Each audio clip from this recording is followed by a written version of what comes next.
Alors, restez avec nous, j'aimerais qu'on évoque ce qui se passe en France, mais d'abord, on va écouter Fanny Wegscheider qui nous rappelle les chiffres de cette 9e vague. Oui, des indicateurs virologiques qui sont quasiment tous orientés à la hausse depuis plusieurs jours maintenant. Ça concerne également toutes les classes d'âge. Seule la mortalité n'augmente pas pour le moment, on le verra en détail. Le dernier point épidémiologique de Santé publique France donne tout d'abord, en ce qui concerne les contaminations quotidiennes, ce chiffre. Hier, on était aux alentours de 38 000 contaminations en 24 heures, un chiffre en hausse de 165% en seulement une semaine. Autre indicateur qu'on connaît bien depuis 2 ans maintenant, le taux d'incidence et le taux de reproduction.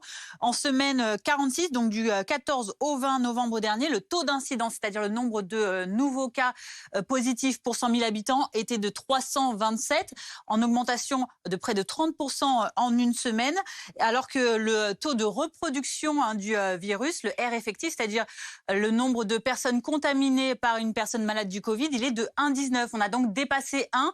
1, ça veut dire que c'est le seuil à partir duquel l'épidémie progresse. On voit que c'est le cas depuis cette semaine, puisqu'il était à 0,91 il y a encore 7 jours. On remarque donc que tout monte, sauf la mortalité, je vous le disais, puisque sur la même période, ce sont 351 décès qui ont été recensés dans les hôpitaux, les EHPAD ou encore les établissements médico-sociaux, en baisse de 6% en 7 jours, mais une baisse qui se ralentit tout de même.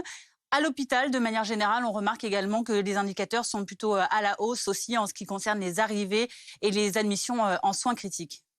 Si on compare à la même période de l'an dernier, qu'est-ce que ça donne, Fanny?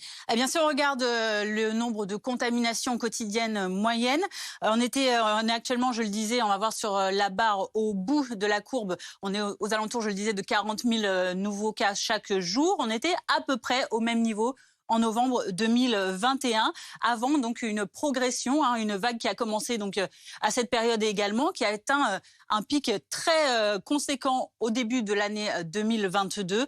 Pour l'instant, donc on reste sur les mêmes tendances que l'année dernière. Merci beaucoup, Fanny Wegscheider. Alors, Bruno Megarban.